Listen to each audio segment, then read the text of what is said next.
नमस्कार मित्रों, आज के इस वीडियो में एक बार फिर से आप सभी का बहुत बहुत हार्दिक स्वागत है। हम आशा करते हैं कि आप सभी स्वस्थ होंगे, मस्त होंगे और अपनी तैयारी में व्यस्त होंगे। तो मित्रों, आज के इस वीडियो में हम उपन्यास से संबंधित विगत परीक्षाओं में पूछे गए सभी महत्वपूर्ण प्रश्नों को व्याख्यात्मक तरीके से हल करेंगे। इसके साथ ही इन्हें ट्रिक की सहायता से याद करने का भी प्रयास करेंगे। तो जैसा कि स्क्रीन पर आप देख पा रहे हैं, उपन्यास भाग 3 और पहला प्रश्न है कि हिंदी का पहला मौलिक उपन्यास है। कहने का आशय है कि हिंदी का पहला मौलिक उपन्यास इनमें से कौन है।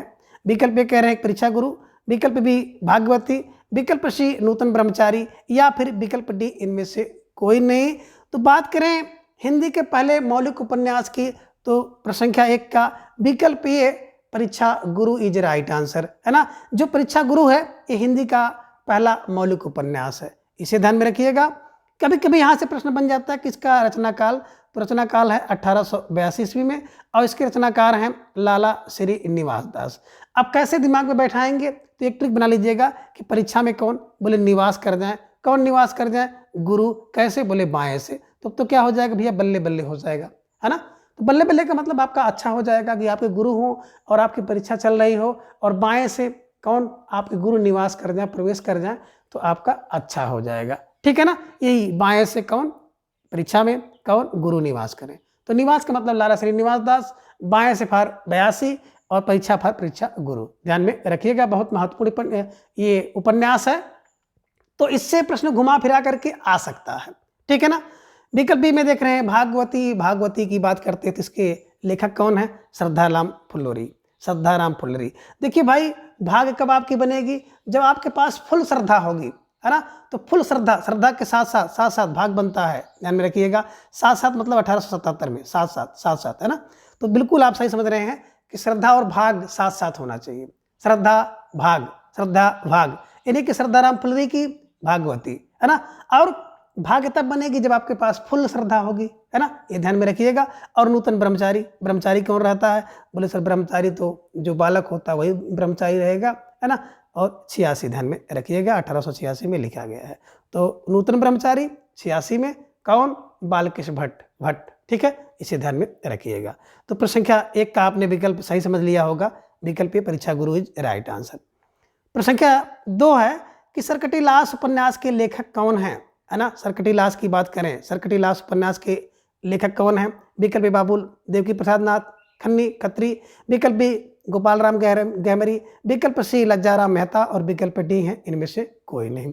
तो देखिए सर कैसे कटेगी? बोले सर जब गहकर मारोगे तो क्या हो जाएगा? सर कटीलास हो जाएगी। ध्यान में रखिएगा, जब गहकर आप मार दोगे, खींच कर मार दोगे, तो क्या हो जाएगा? लाश की सर कट जाएगी, इसे ध्यान में रखिएगा। तो निश्चित रूप से आपका ये विकल्प सही हो जाएगा, सर कटीलास का। विकल्प B Gopal Ram Gahmari is right answer. ठीक है ना। इसके लेखक कौन है? गोपाल राम गहमरी। सर कैसे कटेगी? जब गह के मार दोगे सर कट जाएगी, है ना। लज्जाराम मेहता का उपन्यास आप देख सकते हैं, लज्जा कब होती है ना। आदर्श हिंदू जो व्यक्ति होगा उसमें लज्जा होगी, है ना। जो बिगड़ा हुआ व्यक्ति अगर उसमें लज्जा आ जाए, सुधार उसका हो जाएगा। जो धूर्त व्यक्ति है उसमें भी सुधार आ सकता है, इसे ध्यान में रखिएगा। और बाबू देवकीनंदन खत्री के भी कुछ उपन्यास आप देख सकते हैं, इसमें चंद्रकांता है, चंद्रकांता संतति है, कादरी कोठरी है, भूतनाथ है, कुसुम कुमारी है, नरेंद्र मोहनी है, ये सब दिमाग में रखिएगा। ठीक है ना। चलिए, प्रश्न संख्या 3 है कि रजिया बेगम किसकी रचना है। अब रजिया बेगम बिल्कुल दिमाग में रखिए, रजिया बेगम किसकी रचना है? तो विकल्प आप देख पा रहे हैं, विकल्प बी किशोरी है ना। रजिया बेगम क्या है? बोले सर किशोरी है। तो किशोरी है फार किशोरी लाल गोस्वामी जी का रचना है, इसे ध्यान में रखिएगा। बोले सर रजिया क्या है? बोले किशोरी है। तो किशोरी फार किशोरी, है ना, लाल गोस्वामी जी की रचना है, इसे ध्यान में रखिएगा। ठीक है। चलिए आगे है प्रश्न संख्या 4, नूतन ब्रह्मचारी है। देखिए नूतन ब्रह्मचारी को भी आपने देखा था, किस विधा की रचना है? विकल्प ए बता रहे हैं नाटक, विकल्प बी बता रहे हैं उपन्यास, विकल्प सी बता रहे हैं कहानी संग्रह। तो बिल्कुल आप सही समझ रहे हैं, अभी आपने देखा था नूतन ब्रह्मचारी कौन? भट्ट है, बालक होता है, बालकृष्ण भट्ट है ना। तो इसे ध्यान में रखिएगा। और ब्रह्मचारी 1886 में आपने देखा था, लिखा गया था। तो देखिएगा कि जो नूतन ब्रह्मचारी है वो क्या है? विकल्प बी उपन्यास है। विकल्प बी क्या है? एक उपन्यास है। किसका है? बालकृष्ण भट्ट का है। कब लिखा गया? 1886 में लिखा गया। ठीक है। चलिए प्रश्न संख्या 5 है कि भूतनाथ उपन्यास के रचयिता हैं, यानी कि जो भूतनाथ उपन्यास है इसकी रचना किसने की है? तो ध्यान में रखिएगा, जो भूतों का नाथ होगा ना, वो ऐसे वैसे नहीं मानेगा किससे मानेगा? बोले देवकी से मानेगा। तो Devki for Devki Nandan Khatri is right answer. ठीक है ना। तो भूतनाथ ऐसे वैसे नहीं मानेगा, भूत को कौन? बोले Devaki Nandan Khatri is right answer. ठीक है, चलिए प्रश्न संख्या 6 है कि त्यागपत्र उपन्यास के लेखक का नाम। अब देखिए हम लोग सीधे सीधे उसके विकल्प पे जा रहे हैं, क्योंकि बात की जाए अगर उपन्यासों की तो विगत परीक्षाओं में पूछे गए जो प्रश्नों की संख्या अगर देखी जाए तो सर्वाधिक उपन्यास और कहानी है, इसके बाद नाटक है, फिर निबंध है, फिर यात्रा साहित्य आदि है। तो उपन्यास से ढेर सारे प्रश्न आपको मिलेंगे, और अगर आपको विस्तृत रूप से पढ़ना है तो निश्चित रूप से आप चले जाइएगा, चैनल की प्लेलिस्ट को देख लीजिएगा, और सारे के सारे जो विधाएं हैं सभी विधाओं को विस्तृत रूप से और ट्रिक की सहायता से मैंने बहुत पहले ही अपलोड कर दिया है। टीजीटी या पीजीटी की कोई प्लेलिस्ट खोल करके आप जाके देख सकते हैं। ठीक है ना। तो यहाँ पे हम लोग विकल्प को देखेंगे और विकल्प से संबंधित कुछ जो प्रश्न होगा उसे देखेंगे और उसको ट्रिक से याद करेंगे। ठीक है ना। तो बिल्कुल त्यागपत्र की बात करते हैं तो त्यागपत्र विकल्प डी जैनेन्द्र कुमार ने दिया। कब दिया? तो 1937 में, ध्यान में रख लीजिएगा। तीनों एक साथ, तीनों साथ साथ त्यागपत्र दे देते हैं, इसे ध्यान में रख लीजिएगा। त्यागपत्र के लेखक कौन हो गए? बिल्कुल जैनेन्द्र इज राइट आंसर, इसे ध्यान में रखिएगा। और जैनेन्द्र जी का एक उपनाम था आनंदी लाल, इसे भी ध्यान में रख लीजिएगा। ठीक है ना। तो ध्यान में हम लोग रखते हुए चलेंगे। और इनके कुछ उपन्यास और जैसे परख है, त्यागपत्र है। तो परख हम लोग बताए थे, परख दोनों करते हैं यानी 1929 में, है ना। सुनीता का उपन्यास बार बार आपको मिलेगा, सुनीता 34 की है, ध्यान में रखिएगा। कल्याण करना है यानी कल्याणी तीनों 39 में है ना। तो सुखदा 52 में मिलता है, 1952 में इनका लिखा गया उपन्यास है सुखदा। ठीक है, इसे ध्यान में रखिएगा। फिलहाल प्रश्न संख्या 1 है त्यागपत्र किसका है? विकल्प D Jainendra Kumar is right answer. ठीक है। प्रश्न संख्या 7 है कि धुनिया और झुनिया प्रेमचंद के किस उपन्यास के पात्र हैं? तो देखिए धनिया और झुनिया की बात करते हैं, बिल्कुल विकल्प B Godan is right answer, Godan is right answer. और गोदान कब लिखा गया? 1936 में। हमने आपको बताया था कि गोदान करो, कहले कैसे? बोले 36 यत्न करके, 36 कोशिश करके, जुगाड़ लगा करके क्या करो? गोदान करो, गाय का ध्यान करो। गबन की बात करते हैं, 3 का 1 हो जाएगा 1931 में, तो गबन हो जाएगा। कर्म भूमि में बताया था तू पहुँच मैंने तू 5 1925 में। और प्रेम से दोनों साथ साथ रहते हैं, है ना, साथ साथ दोनों माने 22 में, ध्यान में रखिएगा। और प्रश्न संख्या 7 का विकल्प B Godan is right answer. प्रश्न संख्या 8 है कि अनाम दास का पोथा शीर्षक उपन्यास के लेखक हैं। बिल्कुल सही है, अनाम दास का पोथा। बोले पोथा 1-2 नहीं होता है, अनाम दास का 1000 पोथा होता है। तो 1000 for Hazari Prasad Dwivedi is right answer. और कितने 1000 पोथा हैं अनाम दास के? यानी कि अगर देखा जाए इसका रचना काल, तो बिल्कुल आप तुरंत आपके दिमाग में प्रश्न आना चाहिए कि 1-2 नहीं बल्कि 76,000, है ना। 1976 में लिखा गया है, तो 76,000 पोथा है, इसे ध्यान में रखिएगा। और प्रश्न संख्या 8 को आप सही करिएगा। ठीक है, चलिए प्रश्न संख्या 9 है कि नीला चाँद उपन्यास के लेखक हैं, है ना। देखिए बिल्कुल नीला चाँद की बात करते हैं तो Neela Chand Shiv Prasad Singh is right answer, Shiv Prasad Singh, है ना। तो देखिए नीला और चाँद, नीला कंठ है उनका शिव जी का और चाँद उनके ऊपर है। और नीला चाँद इसमें यहाँ पे ध्यान रखिएगा, तो इस विकल्प में नहीं है ना। तो नीला चाँद के लेखक जो हो जाएंगे, आपने समझा, विकल्प आप एक वहाँ पे बना लीजिएगा कि इनमें से कोई नहीं है, विकल्प डी। कौन है? Shiv Prasad Singh is right answer. ठीक है, तो नीला चाँद के जो लेखक हैं वो शिव प्रसाद है, इसे ध्यान में रखिएगा। ठीक है, चलिए सुरेंद्र वर्मा का है मुझे चाँद चाहिए। कभी कभी लोग भटक जाते हैं, सुरेंद्र वर्मा मुझे चाँद चाहिए। देखिए जो सुरेंद्र है देवताओं का राजा है, तो उसे तो हमेशा चाँद चाहिए, चाँद लोग चाहिए, चाँद चाहिए, इंद्र लोग चाहिए, चाँद चाहिए, है ना। तो ऐसे दिमाग में बैठा लीजिएगा कि सुरेंद्र वर्मा को चाँद चाहिए। और नीला चाँद किसका होगा? शिव का होगा, है ना। तो नीला कंठ है और चाँद उनके ऊपर है, शिव फॉर शिव प्रसाद। ठीक है, चलिए प्रश्न संख्या 10 है कि निम्नलिखित में से कौन सा उपन्यासकार एक आंचलिक उपन्यासकार हैं? अब देखिए इसमें देखा जाए यशपाल जी तो नहीं है, जैनेन्द्र जी भी नहीं है, आगे जी भी नहीं है, लेकिन विकल्प सी की बात करते हैं तो राही मसूम रजा इज राइट आंसर। ठीक है ना। इनके अलावा रेणु जी हैं, नागार्जुन जी हैं, है ना। तो राही मसूम रजा जो है एक आप कह सकते हैं कि आंचलिक उपन्यासकार हैं। और इनका एक बड़ा प्रसिद्ध उपन्यास है आधा गांव, जिसे इन्होंने वर्ष 1966 ईस्वी में लिखा था और भारत पाकिस्तान के विभाजन से संबंधित उपन्यास है। ठीक है, तो प्रश्न संख्या 10 का विकल्प सी राही मसूम रजा इज राइट आंसर, जो कि एक आंचलिक उपन्यासकार के रूप में जाने जाते हैं। प्रश्न संख्या 11 है कि राग दरबारी के रचनाकार हैं। यानी कि राग दरबारी उपन्यास के रचनाकार कौन हैं? विकल्प ए मोहन राकेश, विकल्प बी श्रीलाल शुक्ल, विकल्प सी हरिशंकर प्रसाद, विकल्प डी में से कोई नहीं। तो बिल्कुल राग दरबारी की बात करते हैं। राग दरबारी है ना, राग में दरबार कौन करता है? जो श्री होगा, लाल होगा, शुक्ल होगा, तो श्री लाल शुक्ल, श्री लाल शुक्ल है ना। देखिए जो दरबारी होता है ना उसको क्या कहते हैं? श्री कहते हैं, श्री लाल है ना। तो बस दिमाग में बैठा लीजिएगा, श्री लाल शुक्ल इज राइट आंसर, इसे ध्यान में रखिएगा। ठीक है, चलिए प्रश्न संख्या 12 है कि प्रेमचंद के अनुसार उपन्यासों को रचना वर्ष के सिलसिलेवार है ना, इसको सही करना है। यानी कि जो प्रेमचंद जी के उपन्यास हैं इनको रचना के क्रम के अनुसार व्यवस्थित करिए। कैसे करेंगे? तो देखिए गबन की बात करते हैं तो 1931 में लिखा गया। गोदान की बात करते हैं तो 36 रत्न करके गोदान है ना। सेवा सदन में 18 जन रहते हैं 1918 में। तो बिल्कुल सबसे पहले आप करिएगा गा वाला सेवा, इसके बाद क्या है कि गबन है का वाला, और इसके बाद खा वाला है। तो बिल्कुल निश्चित रूप से गबन 3 का 1 हो जाएगा 31 में। 36 रत्न करके गाय का दान करिए और सदन में 18 जन रहते हैं। ठीक है ना। तो गा का खा विकल्प बी इज राइट आंसर। ठीक है, चलिए प्रश्न संख्या 13 कि बाणभट्ट की आत्मकथा है ना, क्या है भैया? बाणभट्ट की आत्मकथा, कथा कहने से कोई चीज कथा नहीं हो जाती है, बल्कि एक उपन्यास है। ठीक है ना, एक उपन्यास है। किसका है? बाणभट्ट का उपन्यास। 1000 हैं, 1-2 नहीं 1000 हैं। 1000 फार हजारी प्रसाद द्विवेदी जी का है। और कितने? बोले सर 46,000 हैं। तो बाणभट्ट की आत्मकथा उपन्यास है, कब लिखा गया? 1946 में लिखा गया। किसका है? हजारी प्रसाद द्विवेदी का है।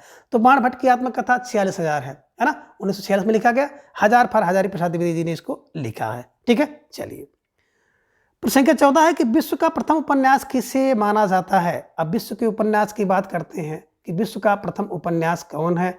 बोले कादम्बरी है ना। विश्व का कौन? बोले कादम्बरी है, इसे ध्यान में रखिएगा है ना। और किसकी रचना है? बाणभट्ट की रचना है, इसे ध्यान में रखिएगा है ना। भट्ट से बाण मार करके कादम्बरी को निकाला तो पहला उपन्यास हो गया। तो विश्व का प्रथम उपन्यास इसके हिसाब से विकल्प B Kadambari is right answer. और कादम्बरी किसकी रचना है? बाणभट्ट जी की रचना है। चलिए आगे प्रश्न संख्या 15 है कि चतुरी चमार उपन्यास के लेखक कौन है ना।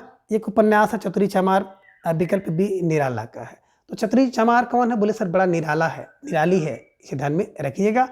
तो चतुरी चमार निराला है। तो निराला फार निराला जी की रचना है। इनके अलावा एक और इनका उपन्यास है बिल्ले सुर बकरिया, कुल्ली भाट और प्रभावती, अलका, अप्सरा और निरुपमा है ना। और काले कारनामे भी इनका एक उपन्यास है, इसे ध्यान में रखिएगा। फिलहाल चतुरी चमार उपन्यास के लेखक हैं। विकल्प B Nirala is right answer.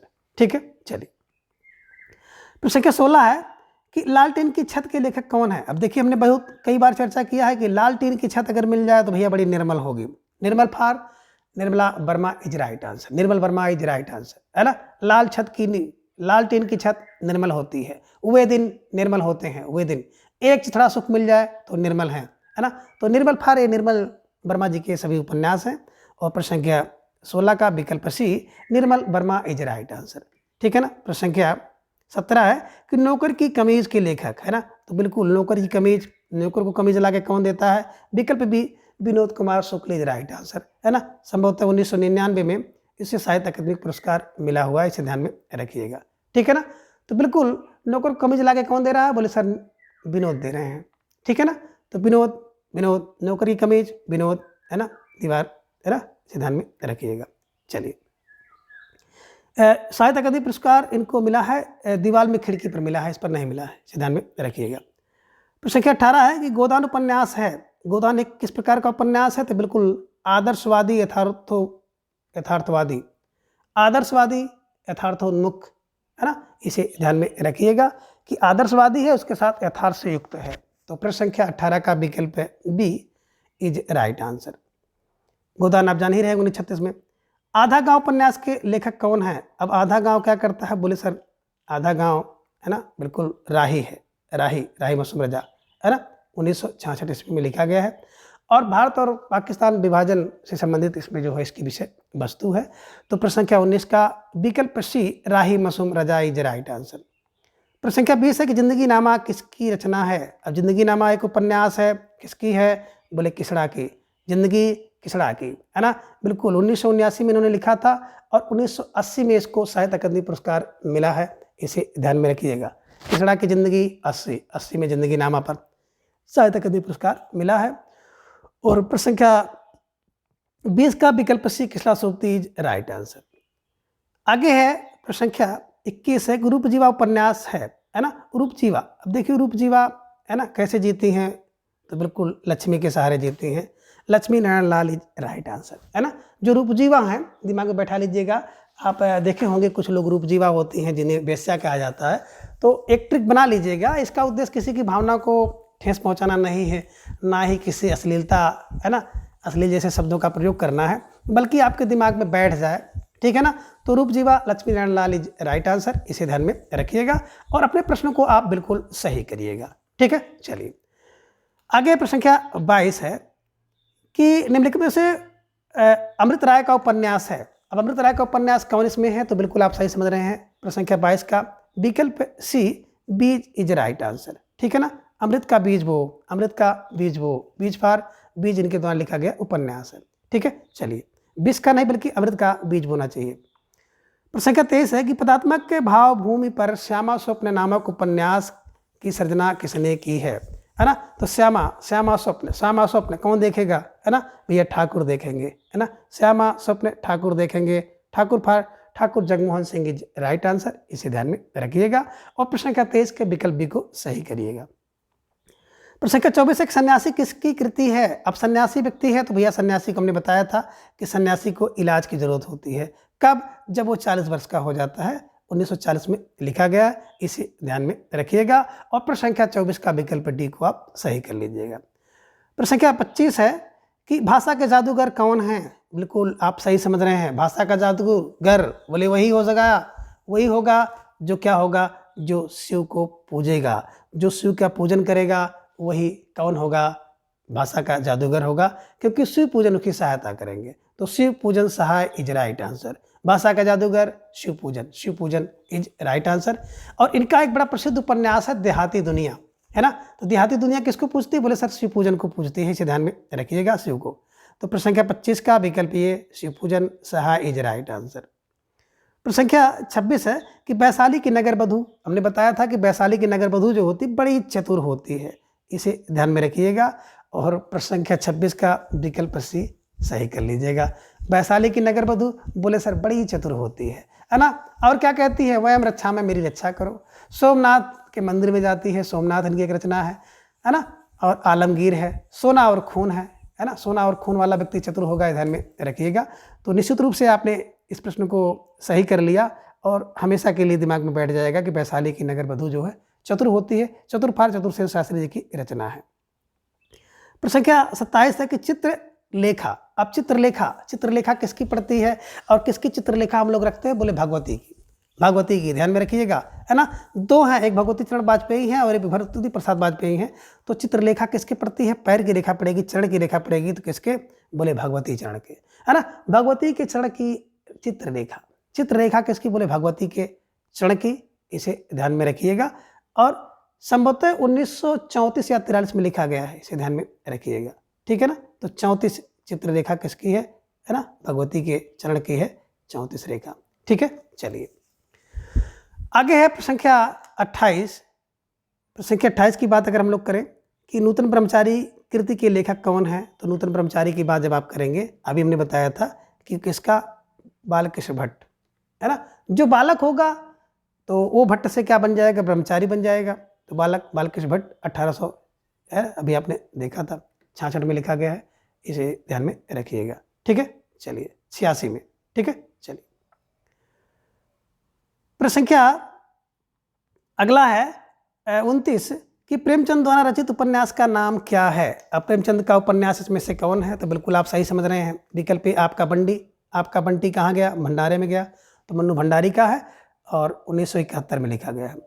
गोदान करो भैया, प्रेम से गो का दान करिए, है ना, 36 रत्न करके 1936 में लिखा गया। त्याग पत्र तीनों एक साथ देते हैं जैनेन्द्र को, तो जैनेन्द्र द्वारा लिखा गया है। सूरज का 7वां घोड़ा, बिल्कुल सूरज का जो 7वां घोड़ा होता है, इसे अगर देखेंगे तो धर्म का होता है ना।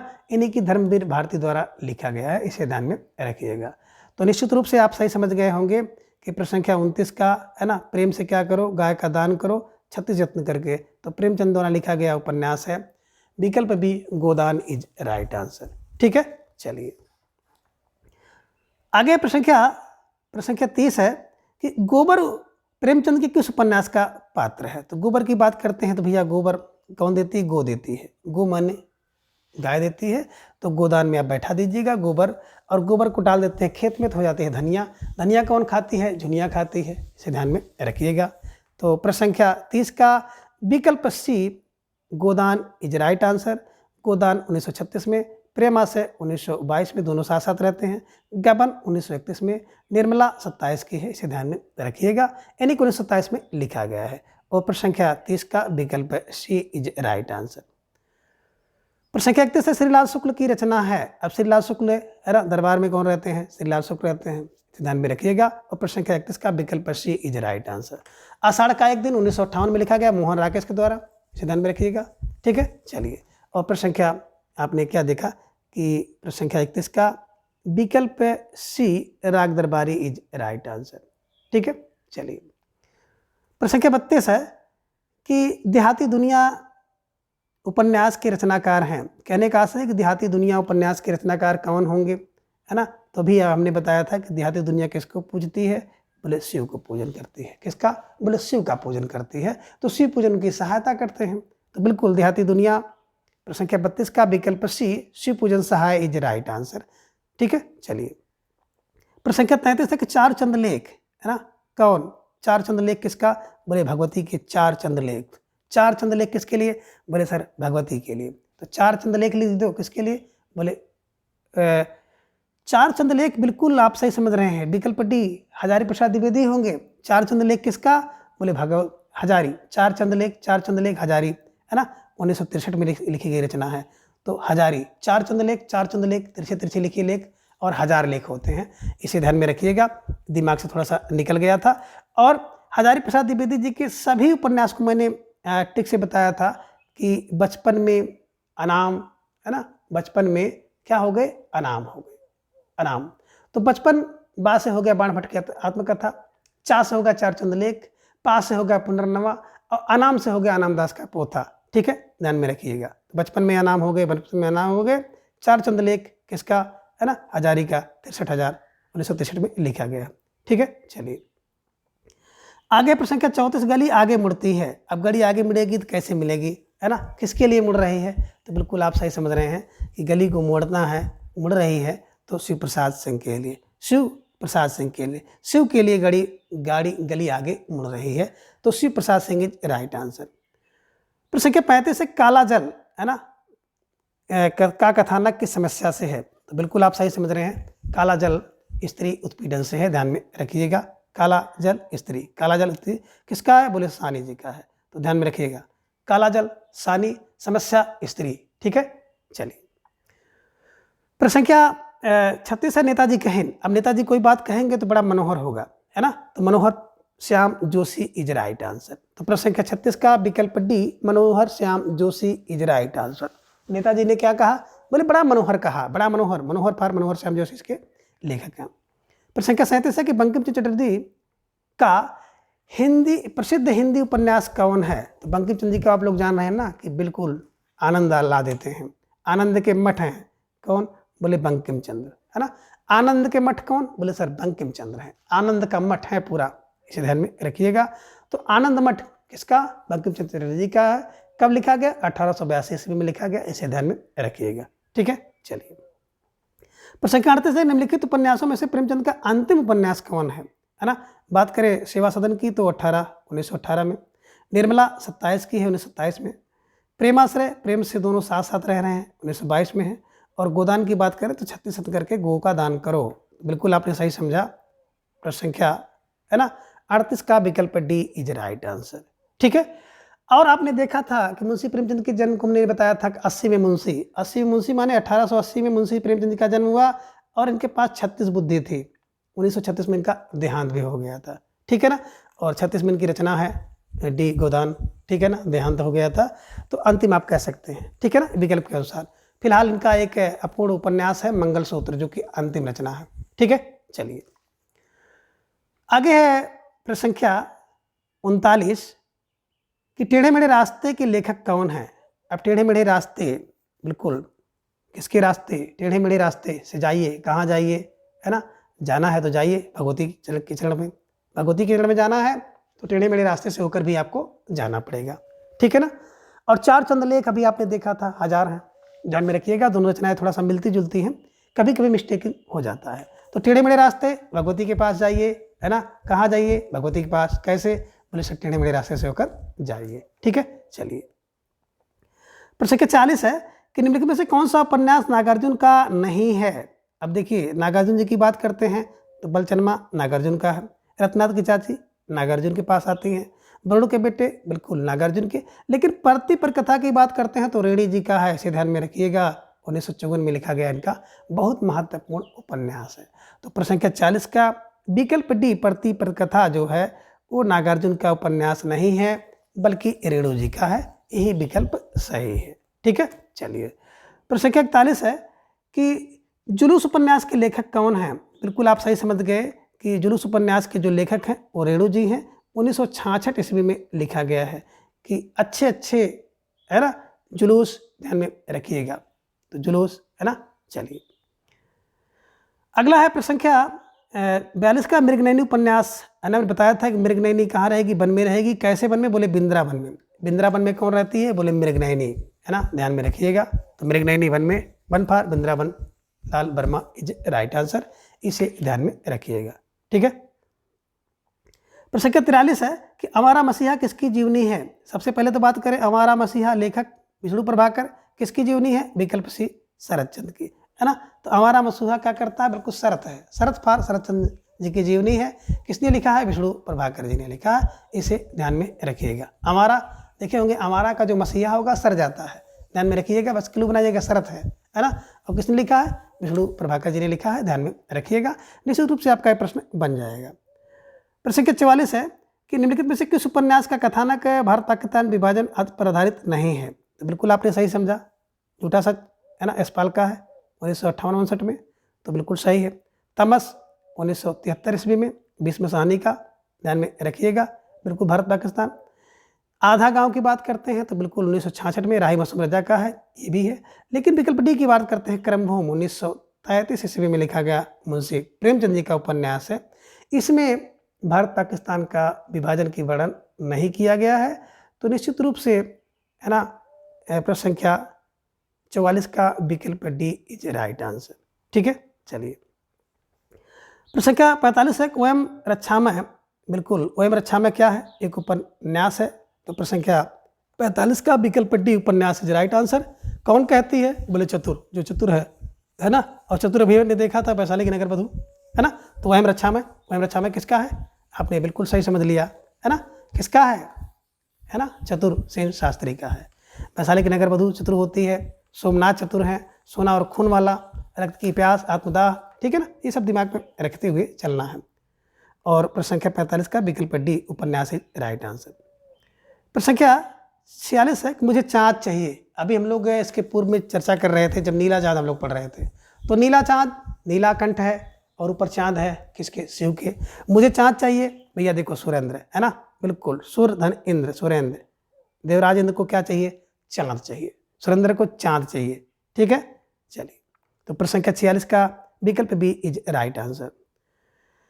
प्रश्न संख्या 47 है कि टोली शुक्ला नहीं बल्कि टोपी शुक्ला है। टोपी शुक्ला कौन, बोले राही मसूम रजा, है ना, जब राह पे निकलते हैं तो टोपी लगाते हैं, ध्यान में रखिएगा। टोपी शुक्ला, राही मसूम रजा इज राइट आंसर, ठीक है। चलिए, प्रश्न संख्या 48 है कि सूरदास किस उपन्यास का पात्र है। देखिए, जो सूर होगा, है ना, वो वीर होगा, और जो सूर है वो वीर है, वो ऐसा वैसा व्यक्ति नहीं है, बल्कि वो कहाँ पहुँचेगा, रंगभूमि में पहुँचेगा। तो सूर कहाँ पहुँचता है, रंगभूमि में पहुँचता है। रंगभूमि में तू पहुँच 1925 में, कर्मभूमि में तन मन धन तीनों से 33 में, गबन 3 का 1 कर दोगे 31 में, मानस का हंस बेहतर होता है 1972 में, अमृतलाल नागर, ठीक है ना।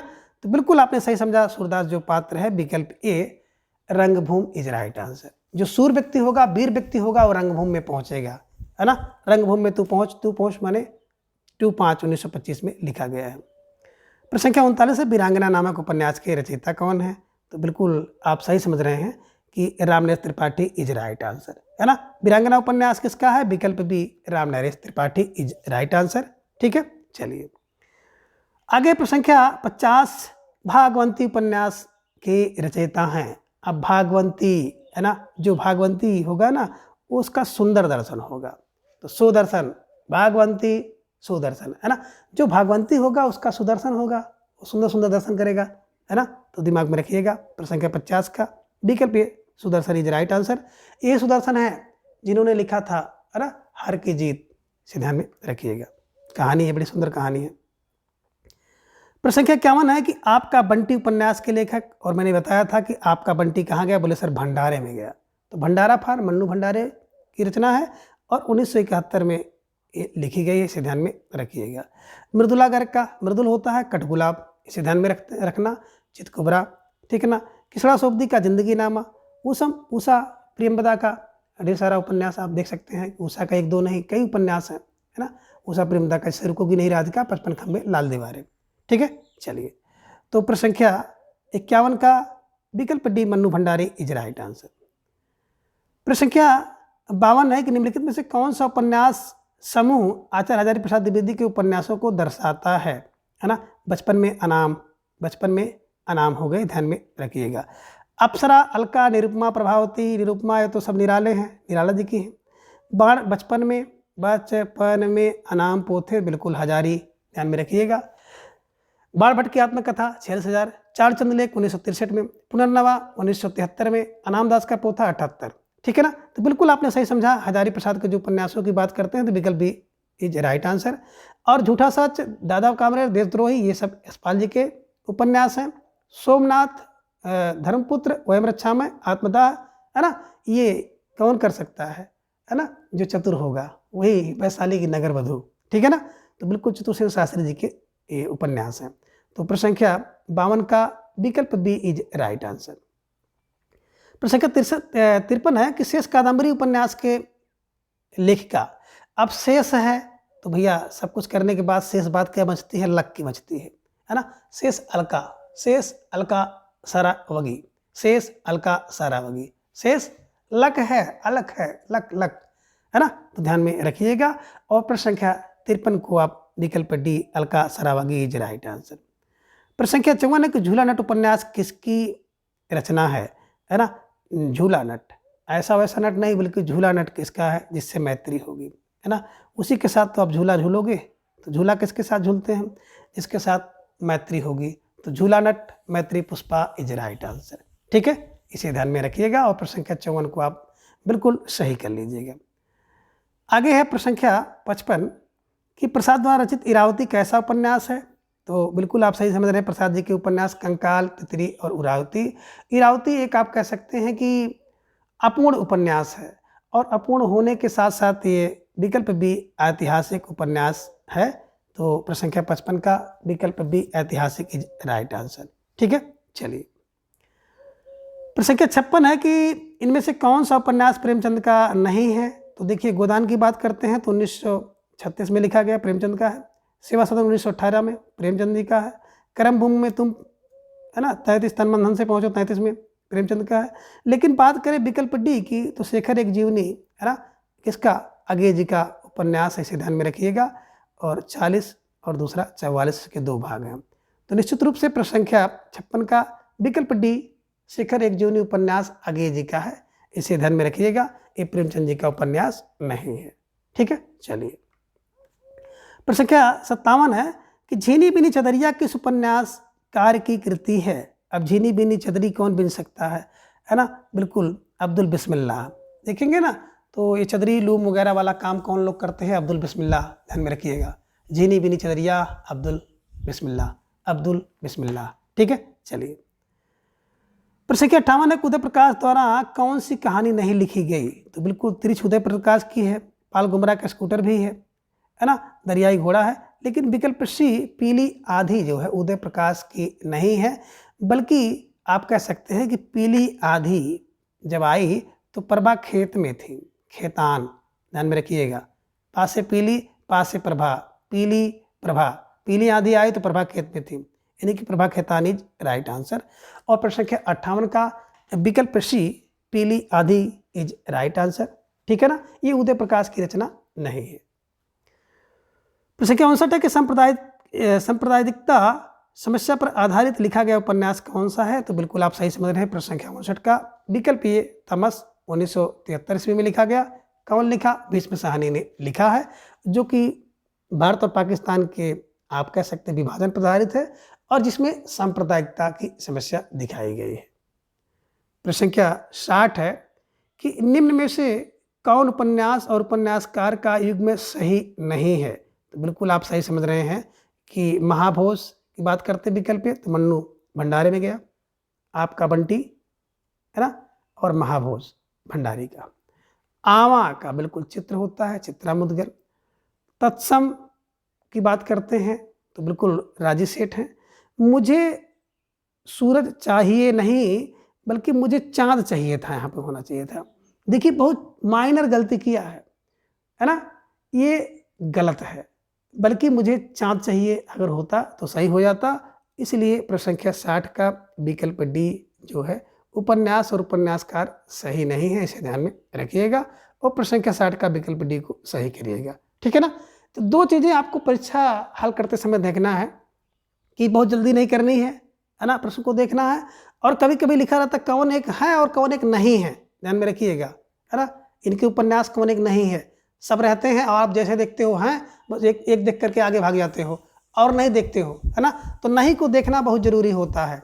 ठीक है, चलिए आगे। प्रश्न संख्या 61 है कि पहला गिरमिटिया उपन्यासकार विशेष कर किस पर केंद्रित है? तो बिल्कुल आप सही समझ रहे हैं। पहला गिरमिटिया जी की बात करें तो पहला गिरमिटिया है ना, गिर गिर के मिटिया में हो गया तो गिरिराज किशोर, इसे ध्यान में रखिएगा। ठीक है ना, उपन्यास किसका है? किसका है? गिर के मिटिया हो गया तो गिरिराज, इसे ध्यान में रखिएगा। और महात्मा गांधी के जीवन पर आधारित है, इसे ध्यान में रखिएगा।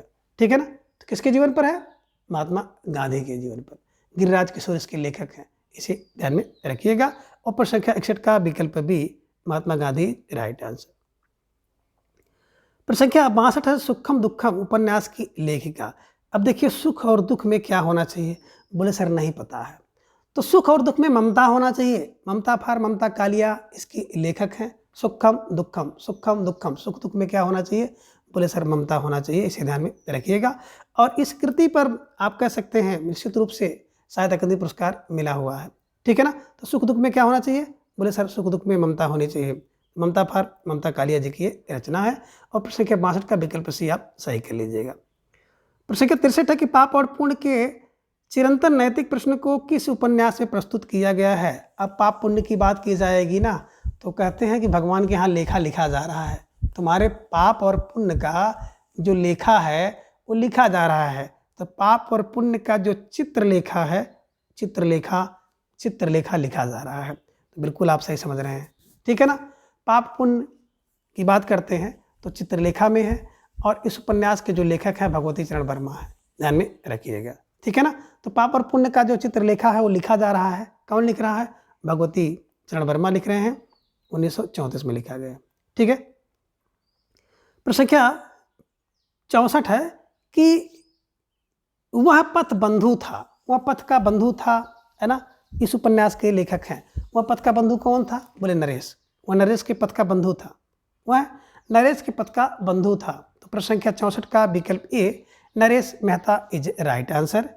और प्रश्न संख्या 65 है कि नटों के संघर्ष का उल्लेख किस उपन्यास में है?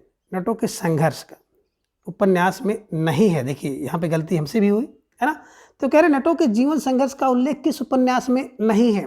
कब तक पुकारूं रांगे राघव जी ने लिखा है और नटों की समस्या का वर्णन किया है। झूला नट, बिल्कुल आप अभी देखा है कि नट झूला मैत्री पुष्पा होगी तो उसके साथ बैठ के झूला झूलोगे, इसके साथ मित्रता होगी। सैलूस की बात करते हैं तो मटियानी, ध्यान में रखिएगा है ना। तो सैलूस के लेखक कौन है? सैलूस झूला नट उपन्यास, कब तक पुकारूं है ना।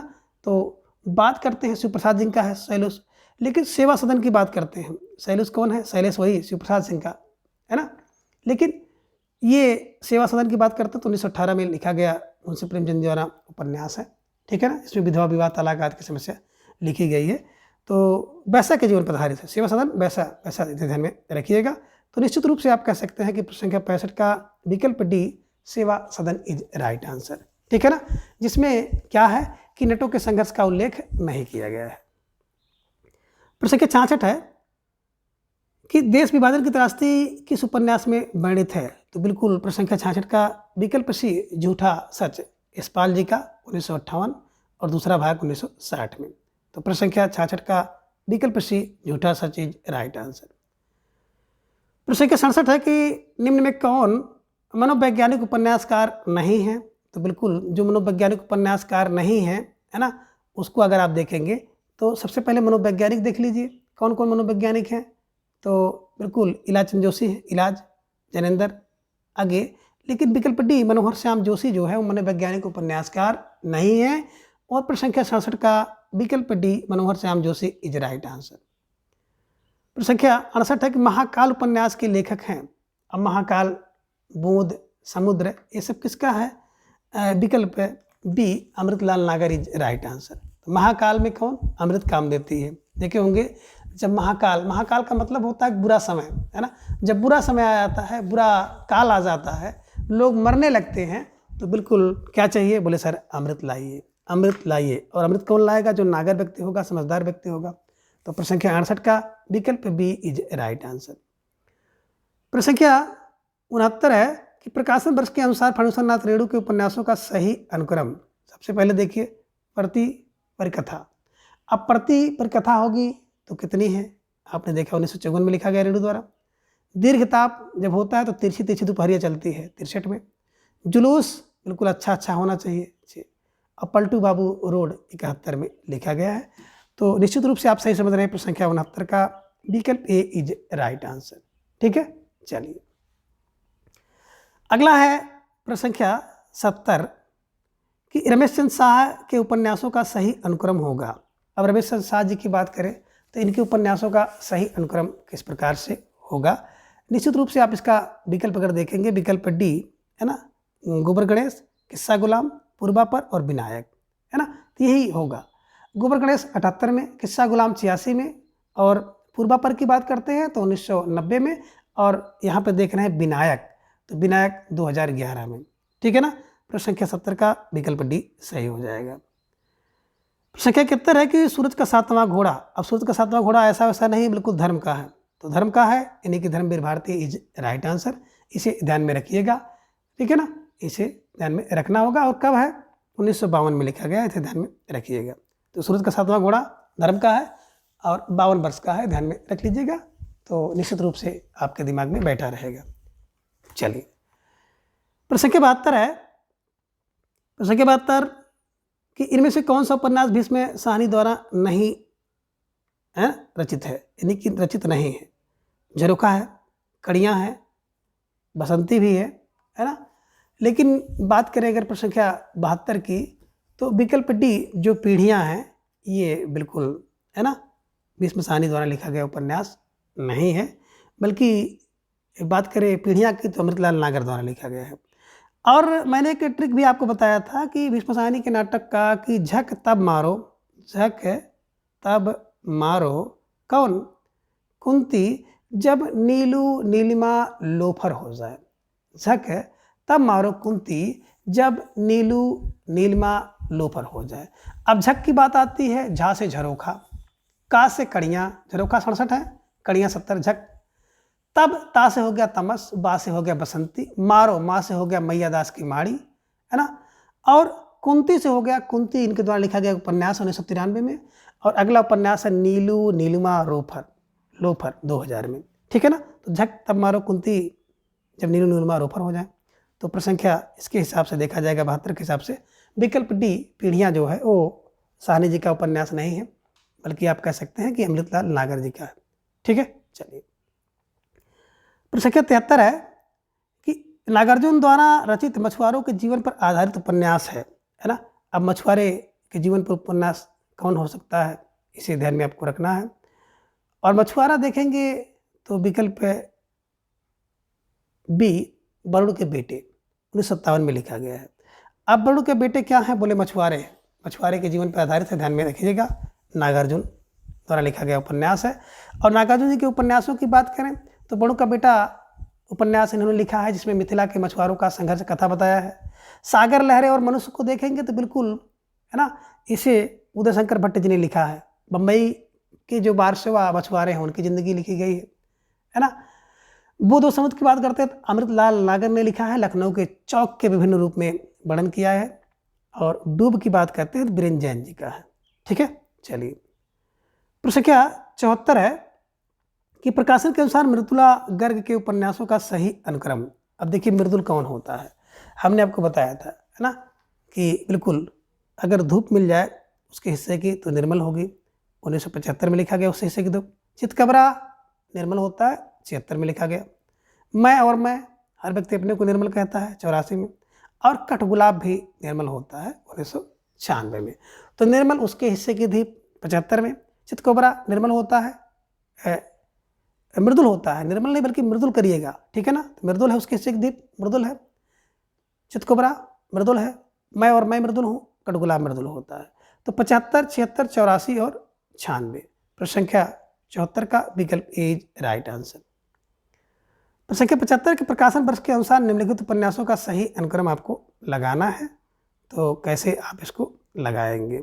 बिल्कुल विकल्प बी आप देखिए, सूरी घाटी का सूरज है ना। सबसे पहले क्या है, सूरी घाटी का सूरज। अब सूरी घाटी का सूरज होगा 57 में, सीमाएं टूट गई 73 में, मकान 76 में और विश्रामपुर का संत 98 में। ठीक है, तो प्रश्न संख्या 75 का विकल्प बी इज राइट आंसर। प्रश्न संख्या 76 है कि निम्नलिखित उपन्यासों को उनके लेखकों के साथ सुमेलित करिए। अब उपन्यास और उपन्यासकारों को मिलाना है। भाग कैसे आती है? बोले भाग तो ऐसे वैसे नहीं आती है, श्रद्धा अगर फुल रहेगी तब आएगी, 1877 में। नूतन ब्रह्मचारी कौन होता है? बालक होता है भट्ट से, 1886 में, ध्यान में रखना है। अधखिला फूल तो आपको मिलेगा अयोध्या में, 1907 में। आदर्श दंपति लज्जा, लज्जा करती है लज्जा राम शर्मा, इसे ध्यान में रखिएगा, लज्जा राम मेहता। ठीक है, आप यहाँ पे देख रहे हैं राधा कृष्णदास को, तो राधा कृष्णदास की रचना है, आप देखेंगे तो एक रचना इनकी मिल जाती है, निसहाय हिंदू। निसहाय हिंदू की रक्षा कौन करेगा? राधा कृष्णदास। तो इसके हिसाब से अगर आप देखा जाए तो विकल्प ए का 5 और विकल्प ये का देख रहे हैं भागवती श्रद्धा से, एक का 3 है, 2 का 4 है, ए का 2 और 2 का 4, ए का 2, 2 का 4। इसके हिसाब से अगर आप मिलाएंगे तो निश्चित रूप से विकल्प ए इज राइट आंसर। ठीक है, चलिए प्रश्न संख्या 77 है। प्रश्न संख्या 77 है कि कामकुंठा की शिकार स्त्री के चरित्र का चित्रण किस उपन्यास में है? यानी कामकुंठा है ना कि शिकार स्त्री का चित्रण किस उपन्यास में किया गया है? तो प्रश्न संख्या 77 को अगर देखा जाएगा तो निश्चित रूप से विकल्प डी है ना, अंधेरे, सूरजमुखी के अंधेरे इज राइट आंसर है ना। इसमें एक स्त्री के कामकुंठा का जो चित्रण किया गया है और सूरजमुखी के अंधेरे के सूरजमुखी, ये रचना किसकी है? तो बिल्कुल आप सही समझ रहे हैं, किसड़ा सोबती की है। जिंदगी नामा भी किसड़ा सोबती की है, 1979 में, 81 में, 80 में इसको साहित्य अकादमी पुरस्कार मिला हुआ है। अनित्य की बात करते हैं तो अनित्य मृदुल होता है, मृदुला गर्ग जी का रचना है। शेष यात्रा उषा के साथ करिए तो उषा प्रेमदा द्वारा लिखी गई है। ठीक है ना, चलिए अगला है प्रश्न संख्या 78। प्रश्न संख्या 78 है कि डॉक्टर गोपाल राय के अनुसार हिंदी में नावल के अर्थ में उपन्यास पद का प्रयोग किसने किया? तो बिल्कुल आप सही समझ रहे हैं, विकल्प D Bharatendu Harishchandra is right answer है ना। हिंदी में नावल शब्द का सबसे पहले प्रयोग जो है भारतेंदु हरिश्चंद्र जी ने किया है। प्रश्न संख्या 79 एक पांडे बेचन शर्मा उग्र द्वारा रचित उपन्यास नहीं है।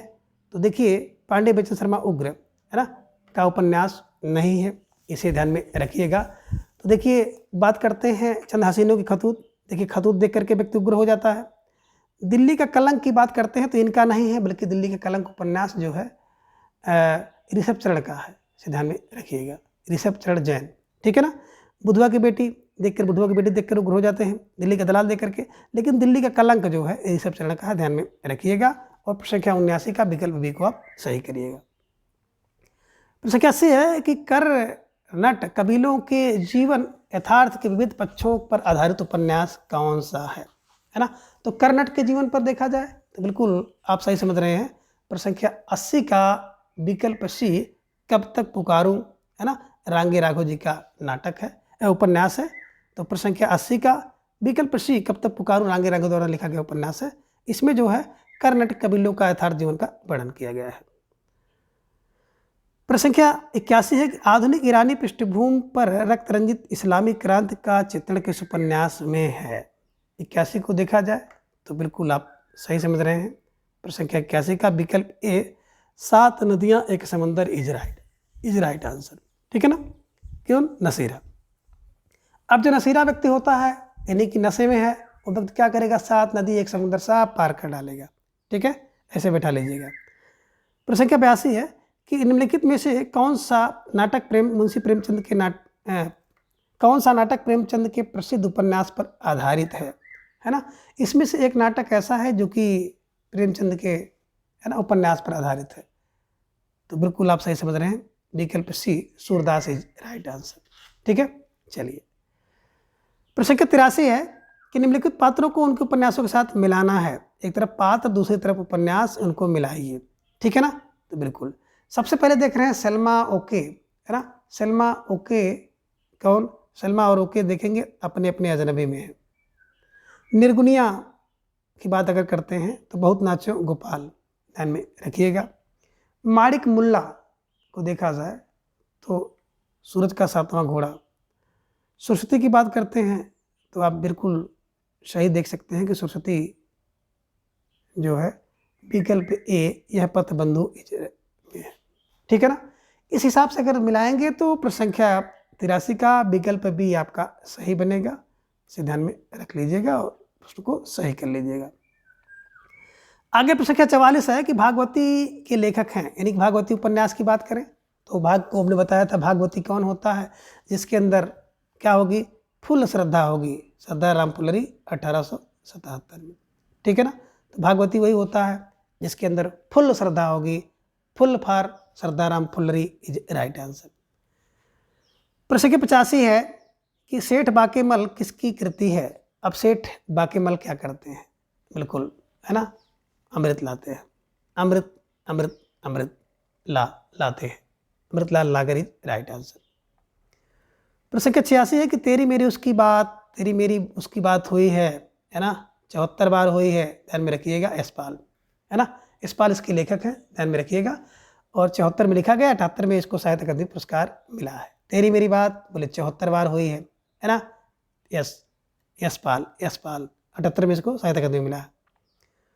प्रश्न संख्या 87 है कि निम्नलिखित उपन्यासों का रचना काल के दृष्टि से सही अनुक्रम आपको लगाना है। तो देखिए, सबसे पहले आप देख रहे हैं सेवा सदन 1918 में, है ना। सेवा सदन में कितने लोग बोले, 18 लोग रहते हैं, वैसा जीवन पर आधारित है। त्याग पत्र दे दिए, है ना, जैनेन्द्र को, तीनों एक साथ 37 में। मैला आंचल 1952 में। आधा गांव 1966 में। तो निश्चित रूप से प्रश्न संख्या 87 का विकल्प डी इज राइट आंसर। प्रश्न संख्या 88 के देश विभाजन को लेकर लिखा गया उपन्यास कौन सा है। तो बिल्कुल विकल्प बी झूठा सच 1958, दूसरा भाग 1960 में, ठीक है ना। देश विभाजन को लेकर के लिखा गया उपन्यास है, इसके लेखक है भीष्म साहनी। कब लिखा गया, तो ध्यान में रखिएगा, ठीक है। झूठा सच यशपाल का है, ध्यान में रखिएगा। झूठा सच यशपाल का है 1958 1960, ठीक है। और प्रश्न संख्या 88 का विकल्प बी इज राइट आंसर।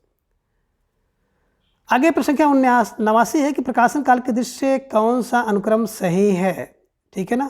तो परख, सुनीता, त्याग, कल्याणी, सुखदा। तो बिल्कुल सबसे पहले क्या होना चाहिए, व्यक्ति के अंदर परख होनी चाहिए। क्या होना चाहिए, सबसे पहले जो व्यक्ति है परख होनी चाहिए। और परख किसकी होनी चाहिए, परख तो भैया दोनों की होनी चाहिए। दोनों फॉर 1929 में दोनों। सुनीता 34 की है, परख है ना, सुनीता 34 की है। त्यागपत्र 37 में, सुखदा 1952 में, है ना। तो सबसे पहले क्या करोगे आप, परख करोगे दोनों की 1929 में। सुनीता 34 की है, त्यागपत्र तीनों साथ दे देते हैं, सुखदा 52 की है। तो निश्चित रूप से प्रश्न संख्या 89 का विकल्प बी इज राइट आंसर।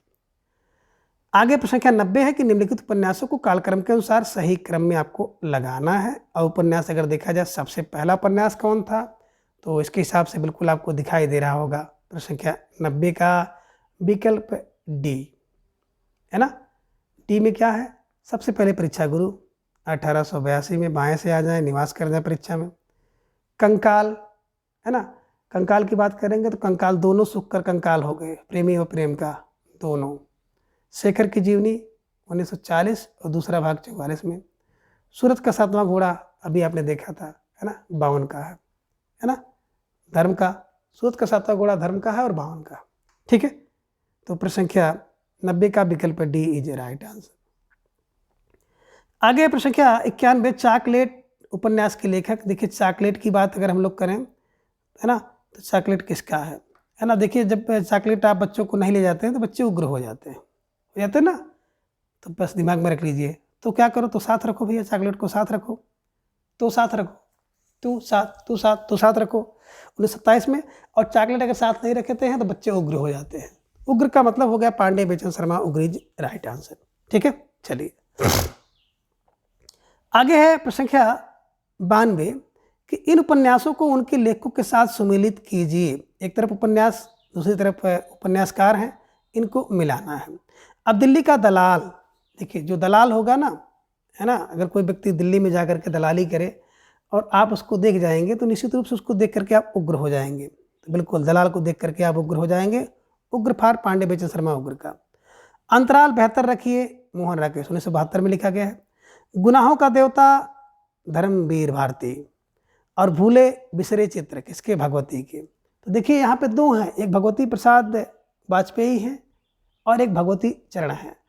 तो भूले बिसरे चित्र किसके भूलते बिसरे हैं, तो भगवती के चरण के, भगवती चरण वर्मा इज राइट आंसर, इसे ध्यान में रखिएगा। तो इसके हिसाब से अगर हम मिलाएंगे तो दिल्ली का दलाल उग्र, है ना, 1 का 4, और गुनाहों का देवता बिल्कुल 5, 1 का 4 2 का 5, 1 का 4 2 का 5, 1 का 4 2 का 5 अगर मिलाएंगे तो विकल्प ये आपका सही जा रहा है ना। तो बिल्कुल आपने सही कर लिया और प्रश्न संख्या 92 का जवाब सही दे दिया।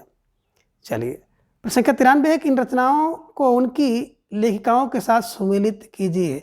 और देखिए मित्रों, इस समय अगर बात करें तो जितने भी महिला रचनाकार हैं, चाहे उपन्यास की हो, कहानी की हो, निबंध की हो, आलोचना की हो, उनको तो आप बिल्कुल बहुत अच्छे ढंग से तैयार कर लीजिए।